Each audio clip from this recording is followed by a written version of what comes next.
Welcome to FF time show. இன்னைக்கு வந்து நம்ம சினிமாவில் என்னென்ன நியூ அப்டேட்ஸ் இருக்குது அப்படின்றது தான் வந்து பார்க்க போகிறோம். பொதுவாகவே வந்து பொங்கல் மூவிஸ் வந்து எவ்வளோ மூவிஸ் வந்து ரிலீஸ் ஆகும், எப்படி இருக்க போகுது அப்படின்ற எக்ஸ்பெக்டேஷன் வந்து காமனாகவே எல்லாருக்கும் இருக்கும். அதுலேயும் இந்த 2025 வந்து எக்ஸ்பெக்டேஷன் கொஞ்சம் அதிகமாகவே இருக்குது. இப்போ பொங்கல் ரிலீஸ் ஆக போகிற மூவிஸில் January 10 வந்து 3 மூவிஸ் வந்து ரிலீஸ் ஆக இருக்குது. நிறைய மூவிஸ் ரிலீஸ் ஆக இருந்தால் கூட இந்த 3 மூவிஸ் வந்து மக்களோட எக்ஸ்பெக்டேஷனை வந்து அதிகமாக உள்வாங்கியிருக்கு. அதில் வந்து இப்போ ஃபர்ஸ்ட்டாக இருக்கிற படம் என்ன அப்படின்னா கேம் சேஞ்சர். ஏன் இந்த படத்துக்கு வந்து இவ்வளோ எக்ஸ்பெக்டேஷன் இருக்குது அப்படின்னா, இந்த படத்தை வந்து சங்கர் அவருடைய இயக்கத்தில், சங்கரை பற்றி வந்து நம்ம சொல்லவே வேணாம். ஆனால் என்ன அப்படின்னா இந்தியன் 2 ஃபிலிமுக்கு அப்புறமா இந்த படத்தின் மேலே வந்து மக்களுக்கு அதிகமான எதிர்பார்ப்பு இருக்குது. அந்த படத்தை விட இந்த படம் வந்து எப்படி இருக்கும், அவர் வந்து எதிர்பார்ப்பை வந்து பூர்த்தி செய்வாரா அப்படின்ற மாதிரி பல குழப்பங்களும் இருக்குது அப்படின்னு சொல்லலாம். ஆனால் அதே நேரத்தில் இந்த படத்துடைய பட்ஜெட் வந்து 400 கோடியை வந்து தாண்டி இருக்குது அப்படின்றதுனால இந்த படம் வழக்கம் போல ஒரு பிரம்மாண்டமான ஒரு படமாக தான் இருக்க போகுது. இந்த சங்கருடைய இயக்கத்தில் நடிகர் ராம் சரண் அவருக்குனே வந்து ஒரு தனி ஃபேன் பேஸே இருக்குது. ஸோ அவருடைய நடிப்பில் ரிலீஸ் ஆக போகிற இந்த படத்தில் எஸ்ஜே சூர்யாவும் வந்து முக்கியமான கதாபாத்திரத்தில் நடிச்சிருக்கிறாரு அப்படின்றது ரசிகர்களுக்கு இன்னும் வந்து உற்சாகத்தை கொடுத்துருக்கு. அப்படி இருக்கிறதுனால இந்த படம் வந்து அதிகமான வரவேற்பை வந்து பெற்றிருக்கு. ஆனால் என்ன அப்படின்னா இந்த படம் வந்து ப்ரீ புக்கிங்கில் வந்து 8 கோடி தான் வந்து புக் ஆகிருக்கு. அப்படின்றதுனால மக்கள் வந்து இன்னும் கொஞ்சம் வந்து குழப்பத்தில் இருக்காங்க அப்படின்ற மாதிரி தான் சொல்லணும். இந்த படத்தை வந்து இன்னும் கொஞ்சம் ஸ்பெஷாலிட்டியாக சொல்லணும் அப்படின்னா தமன் அவர்களுடைய மியூசிக், தமனுடைய மியூசிக்காகவே வந்து ஒரு தனி எக்ஸ்பெக்டேஷன் இருக்கு. இப்போ பொங்கலுக்கு ரிலீஸ் ஆக போற இந்த படம் ரசிகர்கள்கிட்ட எந்த அளவுக்கு வந்து வரவேற்பை பெறுது அப்படின்றத நம்மளும் வந்து வெயிட் பண்ணி பார்க்கலாம். தமிழ் சினிமால எவ்வளவோ இயக்குனர்கள் எவ்வளவோ படங்கள் வந்தா கூட இயக்குனர் பாலா அவர்களுடைய படத்துக்கு வந்து எப்பவுமே ஒரு தனித்துவமான ஒரு மரியாதை இருக்கு அப்படின்னு சொல்லலாம். அவருடைய படம் வந்தாலும் சரி வரலனாலும் சரி அவருடைய படத்துக்கு எக்ஸ்பெக்டேஷன் மட்டும் எப்பவுமே குறையவே குறையாது. அப்படி இந்த பொங்கலுக்கு ரிலீஸ் ஆக போற படம் தான் வந்து வணங்கான். இந்த வணங்கான் படத்துக்குமே வந்து பல ஆண்டுகளா பல எதிர்பார்ப்புகள் இருந்துச்சு, நிறைய பிரச்சனைகளும் இருந்துச்சு, நிறைய சர்ச்சைகளும் இருந்துச்சு. அதுக்கெல்லாம் முற்றுப்புள்ளி வைக்கிற விதமா இப்ப வந்து வணங்கான் படம் வந்து பொங்கலுக்கு ரிலீஸ் ஆக இருக்கு. அதுல வந்து அருண் விஜய் அவர்களுடைய ரோல் வந்து அதிகமான மக்களால எதிர்பார்க்கப்படுது. பொதுவாகவே தெரியும் அவர் வந்து எந்த அளவுக்கு உழைப்ப போடுவாரு அப்படின்னு. ஸோ அந்த அளவுக்கு வந்து இப்ப அருண் விஜய் அவர்களும் வந்து எதிர்பார்ப்பை கிளப்பி இருக்கிறாரு.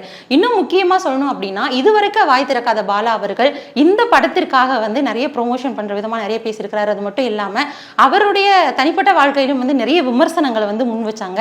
அத்தனை விமர்சனங்களுக்கும் பதிலடி கொடுக்கிற விதமா நிறைய விஷயங்களை வந்து பேசியிருந்தாரு. இந்த வணங்கான் படம் வந்து மக்களுடைய எதிர்பார்ப்பை பூர்த்தி செய்யுமா, தமிழ் ரசிகர்களை மறுபடியும் குஷிப்படுத்துமா, அதே நேரத்தில் விருது வாங்க வைக்கிற அளவுக்கு வந்து இந்த படத்துடைய காட்சிகள் எல்லாம் ட்ரெய்லர்லையும் டீசர்லையும் பார்க்க முடியுது. விருது அளவிற்கு வந்து இந்த படத்தை எடுத்துட்டு போவாங்களா அப்படின்றத நம்ம பொறுத்திருந்து பார்க்கலாம். அதே நேரத்தில் இதற்கு முன்னாடியும் இந்த படத்திற்கு நிறைய ஹீரோஸ் எல்லாம் வந்து சொல்லியிருந்தாங்க, இந்த ஹீரோ வரப்போறாரு அந்த ஹீரோ வரப்போறாருன்னு. அந்த ஒரு எதிர்பார்ப்பை அருண் விஜய் அவர்கள் வந்து பூர்த்தி செஞ்சு இந்த படத்தை எப்படி கொடுக்க போறாங்க அப்படின்றத நம்ம பொறுத்திருந்து பார்க்கலாம். அடுத்ததான் நம்ம பார்க்க போற படம் வந்து மெட்ராஸ்காரன். அந்த மெட்ராஸ் அப்படின்ற வார்த்தையை வந்து நிறைய மக்களுக்கு வந்து ரொம்ப பரிச்சயமான ஒரு மொழி பெயர் அப்படின்றத தாண்டி இந்த படம் வந்து மக்கள் மனசுல வந்து வெகுவாவே கவர்ந்து இருக்கக்கூடியதா இருக்கு. இந்த மெட்ராஸ்காரன் பேர் தான் மெட்ராஸ்காரன், ஆனா அதுல நடிக்கிற நடிகர்கள் எல்லாம் வந்து அதுல மலையாளியா இருக்காங்க. ஸோ அங்க வந்து பெரிய ஹீரோவா இருக்காங்க. தமிழ்ல வந்து எப்படி வந்து கொடுக்க போறாங்க அப்படின்றத வந்து நிறைய பேர் எதிர்பார்த்துட்டு இருக்காங்க. அதுல வந்து கலையரசன் அவர்களுடைய ரோலை வந்து நிறைய பேர் வந்து எதிர்பார்த்துட்டு இருக்காங்க. ஸோ இந்த படம் மெட்ராஸ்காரன் படம் வந்து ஒரு கம்மியான பட்ஜெட்ல தான் வந்து கொடுத்துருக்காங்க. ஆனா அது அதிகமான பட்ஜெட்டை வசூல் பண்ணுமா அப்படின்றத நம்ம பொறுத்திருந்து பார்க்கலாம். அடுத்த படம் நம்ம அதிகமா எதிர்பார்த்துட்டு இருக்க மதகஜராஜா படம். இந்த படம் வந்து இப்போ நேத்து இல்ல 12 வருஷமா இந்த படத்தை வந்து மக்கள் எதிர்பார்த்துட்டே இருக்காங்க. ஆனா 12 வருஷம் ஆயும் கூட மக்கள் கிட்ட அதே எதிர்பார்ப்போட இருக்கிறது அப்படின்றதே இந்த படத்துடைய சாதனை அப்படின்னு சொல்லலாம். இப்போ அந்த படத்துக்கு என்னாச்சு அப்படின்னு கேட்டுட்டு இருந்த நிலையில விஷாலுக்கு என்னாச்சுன்னு அதிகமான பேர் பேசியே இந்த படம் அதோடைய அப்டேட் எப்படி இருக்கும் அப்படின்றத அதிகமா கவனிக்க ஆரம்பிச்சிட்டாங்க. அது மட்டும் இல்லாம இந்த படத்துல இப்போ வணங்கானும் ரிலீஸ் ஆகுது, மதகஜராஜாவும் ரிலீஸ் ஆகுது. இந்த ரெண்டையும் கம்பேர் பண்ணியும் பல விஷயங்கள் வந்து வதந்திகளா பரவிட்டு இருக்கு. அதுல முக்கியமா என்ன சொல்றாங்க அப்படின்னா இயக்குனர் பாலா அவர்களுடைய இயக்கத்துல வந்து அவனிவன் படம் வந்து நடிச்சிருந்தாங்க விஷால் அவர்கள். ஸோ அந்த படத்துல வந்து அவர் நிறைய எஃபோர்ட் போட்டு நடிச்சிருப்பாரு, நிறைய அவர் பிரச்சனைகளையும் சந்திச்சிருப்பாரு. அதோடைய விளைவு தான் இப்ப வந்து இவருடைய உடல்நிலை சரியில்லாததுக்கான காரணமா கூட இருக்கலாமோ அப்படின்னு வந்து நிறைய பேர் பேசிட்டு இருக்காங்க. ஸோ இதற்கெல்லாம் வந்து இந்த படம் வந்து முற்றுப்புள்ளி வைக்குமா, வணங்கான் எப்படி போகுது, மதகஜராஜா வந்து எப்படி போகுது அப்படின்றத வந்து நம்ம பார்க்கலாம். KGF மூலமா தமிழ் ரசிகர்களுடைய மனசுல ரொம்ப நீங்காத இடத்தை பிடிச்சவர் தான் ராக் ஸ்டார் யாஷ். எப்படி நம்ம கமல், ரஜினி, விஜய், அஜித் இவங்களெல்லாம் முன்னிறுத்தி இவங்களுடைய படம் எப்படி வரும் அப்படின்னு நம்ம எதிர்பார்க்குறோமோ அதே அளவுக்கு தான் வந்து ராக் ஸ்டார் யாஷ் அவங்களுடைய படமும் வந்து எப்போ ரிலீஸ் ஆகும் அப்படின்ற அவருடைய அப்டேட் எப்படி அப்படின்ற மாதிரி ரசிகர்கள் ஆர்வமாக காத்துட்டு இருந்தாங்க. ஸோ அவங்களுக்கு தீனி போடுற விதமாக இப்போ யாஷ் அவர்கள் நடித்து ரிலீஸ் ஆக இருக்கிற டாக்ஸிக் படத்துடைய டீசர் வந்து இவருடைய பர்த்டேக்கு வந்து ரிலீஸ் பண்ணியிருக்கிறாங்க. ஏன் இந்த படம் வந்து இவ்வளோ எதிர்பார்ப்பு கொடுக்குது அப்படின்னா, கேஜிஎஃப் படம் வந்து எதிர்பார்க்காத நேரத்தில் அன்எக்ஸ்பெக்டடாக வந்து நிறைய ரசிகர்களுடைய ஆர்வத்தை தூண்டினது மட்டும் இல்லாமல் ஒரு வித்தியாசமான கதை காலத்திலையுமே வந்து கேஜிஎஃப் படம் அமைஞ்சிருந்தது. அது மாதிரி இந்த டாக்ஸிக் படமும் இருக்குமா, அதே மாதிரி தான் இந்த டீசரில் பார்க்கப்படக்கூடிய காட்சிகளும் இருந்தது. அந்த டாக்ஸிக் டீசரில் வரக்கூடிய காட்சிகளுமே வந்து அவரை வந்து ஒரு கேங்ஸ்டராக வந்து காட்டியிருப்பாங்க. அதனால இந்த படம் கேஜிஎஃப் உடைய சாயலா இல்லை அதே மாதிரி தான் இருக்குமா, யாஷ் வந்து எந்த அளவிற்கு வந்து இந்த படத்தில் நடித்து மக்களுக்கு வந்து ட்ரீட் கொடுக்க போறாரு அப்படின்றத மக்கள் எதிர்பார்த்து காத்துட்டு இருக்காங்க. ஸோ இந்த படம் வந்து தியேட்டரில் ஏப்ரல் மாதம் ரிலீஸ் ஆக போறதா சொல்லி இருக்கிறாங்க. கேஜிஎஃப் மாதிரியே இந்த படமும் பாக்ஸ் ஆஃபீஸ் கலெக்ஷனில் வின் பண்ணுமா, மற்ற படங்களையெல்லாம் பீட் பண்ணுமா அப்படின்றத நம்ம பொறுத்திருந்து பார்க்கலாம். நிறைய படங்கள் வந்து ரிலீஸ் ஆகுது, அதிகமான எதிர்பார்ப்பை வந்து ஏற்படுத்துது. ஆனால் பல படங்கள் வந்து நேர்மையான விமர்சனங்கள் பெற்றா கூட படம் ரிலீஸ் ஆகிறப்போ எதிர்மறை விமர்சனங்களை தான் அதிகமாக சந்திக்குது. அதில் இப்போ சமீபத்தில் ரொம்ப முக்கியமான படமாக இருந்தது கங்குவா. இந்த படம் வந்து ரிலீஸ் ஆகிறதுக்கு முன்னாடியே இதோடைய பாக்ஸ் ஆஃபீஸ் கலெக்ஷன் வந்து ஹை லெவலில் ஏறும் அப்படின்ற மாதிரி தான் இருந்தாங்க.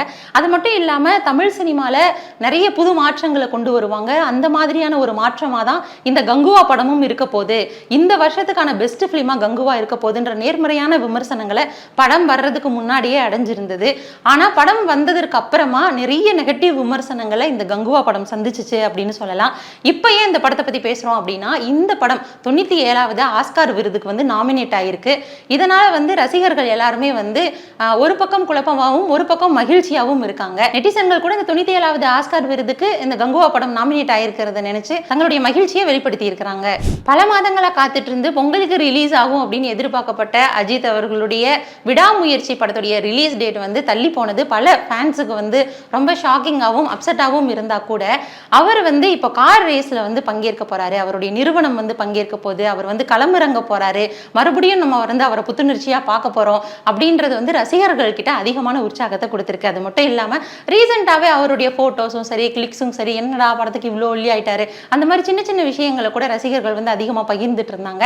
இப்போ இந்த ஜனவரி 9 to 12 வரைக்கும் துபாயில நடக்க இருக்கிற இந்த ஒரு கார் ரேசிங்ல வந்து அஜித் அவர்கள் வந்து பங்கேற்கிறதுக்காக பயிற்சி எடுத்துட்டு இருந்த நிலையில இப்போ அவருடைய கார் வந்து விபத்துக்கு உள்ளாயிருக்கு அப்படின்ற ஒரு நியூஸ் வந்து பல ரசிகர்களை அதிர்ச்சி அடைய வச்சிருக்கு. அதுலயும் குறிப்பா அவர் காயம் இல்லாம வந்து உயிர் தப்பி இருக்கிறாரு அப்படின்ற ஒரு சந்தோஷமான விஷயமே போதும் அப்படின்னு சில ரசிகர்களும், அவர் என்ன மாதிரியான பிரச்சனைகள் வந்தா கூட விடாமுயற்சியா அதை மறுபடியும் மேல எழுந்து அவர் வந்து கண்டிப்பா வின் பண்ணுவாரு அப்படின்னு நம்பிக்கை அளிக்கிற விதமா பல ரசிகர்களும் வந்து கமெண்ட் போட்டுட்டு வராங்க. அவருடைய படம் தான் வந்து வரல, அட்லீஸ்ட் அவருடைய கார் ரேசிங்காவது நம்மளை ரொம்ப என்டர்டைன்மெண்ட் பண்ணுதே அப்படின்ற மாதிரி நிறைய ரசிகர்கள் உற்சாகத்துல இருக்காங்க. அடுத்தடுத்து அவருடைய அப்டேட் என்ன அப்படின்றத நம்மளும் பொறுத்திருந்து பார்க்கலாம். தமிழ் சினிமால தீராத பிரச்சனைகள் நிறைய இருக்கு. ஆனா இப்போ பயங்கர பூகம்பமா உருவெடுத்துட்டு இருக்க பிரச்சனை என்ன அப்படின்னா, நயன்தாரா விக்னேஷ் அவர்களுடைய படத்துக்கும் தனுஷ் அவர்களுக்குமான ஒரு இஷ்யூ தான். நமக்கு ஆல்ரெடி தெரியும், நயன்தாரா விக்னேஷ் சிவன் அவர்களுடைய பியாண்ட் த ஃபேரி டேல் வந்து நெட்ஃபிளிக்ஸ் நிறுவனம் வாங்கி வெளியிட்டு இருந்தாங்க. அவங்க வந்து தங்களோட அனுமதி இல்லாம என்னோட படத்தை காட்சிப்படுத்தி இருக்கிறாங்கன்னு சொல்லிட்டு தனுஷ் அவங்களுடைய நிறுவனமும் 10 கோடி இழப்பீடு கேட்டிருந்தாங்க. இப்போ அதனுடைய வழக்கோட விசாரணை வந்து இன்னைக்கு என்ன தீர்ப்பாக போகுது அப்படின்னு எதிர்பார்த்துட்டு இருந்த நிலையில இன்று விசாரணை வந்து 22ஆம் தேதி ஜனவரி 22ஆம் தேதி வந்து ஒத்தி வச்சிருக்கிறாங்க. நெட்ஃபிளிக்ஸ் நிறுவனம் வந்து கால அவகாசம் கேட்ட நிலையில இந்த முடிவை நீதிமன்றம் வந்து அறிவிச்சிருக்கிறாங்க. அது மட்டும் இல்லாம ஒரு கண்டிஷனும் போட்டிருக்காங்க. என்ன அப்படின்னா, இனிமேல் கால அவகாசம் வந்து கேட்க கூடாது அப்படின்ற மாதிரியான ஒரு கண்டிஷனும் போட்டிருக்காங்க. ஏற்கனவே இந்த beyond the fairy tale movie வந்து ரிலீஸ் ஆகிறதுக்கு பல பிரச்சனைகளை சந்திச்சிச்சு. ஏன்னா அது வந்து 2 வருஷத்துக்கு அப்புறம் வந்ததும் தெரியும். இடையில கூட சந்திரமுகி பட நிறுவனமும் வந்து 5 கோடி இழப்பீடு கேட்டிருக்கு அப்படின்ற மாதிரியான ஒரு பிரச்சனைகளுக்கு அவங்க முற்றுப்புள்ளி வைக்கிற விதமா என்ஓசியை வந்து கொடுத்திருந்தாங்க அந்த சந்திரமுகி பட நிறுவனமும் கூட. ஸோ அப்படி இருக்கிற நிலையில இப்போ இந்த ஜனவரி 22 விசாரணையை தள்ளி வச்சிருக்காங்க. அதுக்குள்ள இந்த ஆவணப்படத்திற்கு வேற என்னென்ன பிரச்சனைகள்லாம் வரப்போகுது, அதை எப்படி சமாளிக்க போறாங்க, யாருக்கு வெற்றி கிடைக்க போகுது அப்படின்றத பலரும் எதிர்பார்த்துட்டு இருக்கிறாங்க. ஸோ நம்மளும் அடுத்த விசாரணை என்ன அப்படின்றத பார்க்கலாம். இன்னைக்கு எஃப்எஃப் டைம் ஷோவில் நம்ம நிறைய சினிமா அப்டேட்ஸ்லாம் வந்து பார்த்தோம். நாளைக்கும் வந்து தொடர்ந்து நிறைய அப்டேட்ஸ் வந்து பார்க்கலாம். அதுவரை இணைந்தே இருங்கள். By from Devika.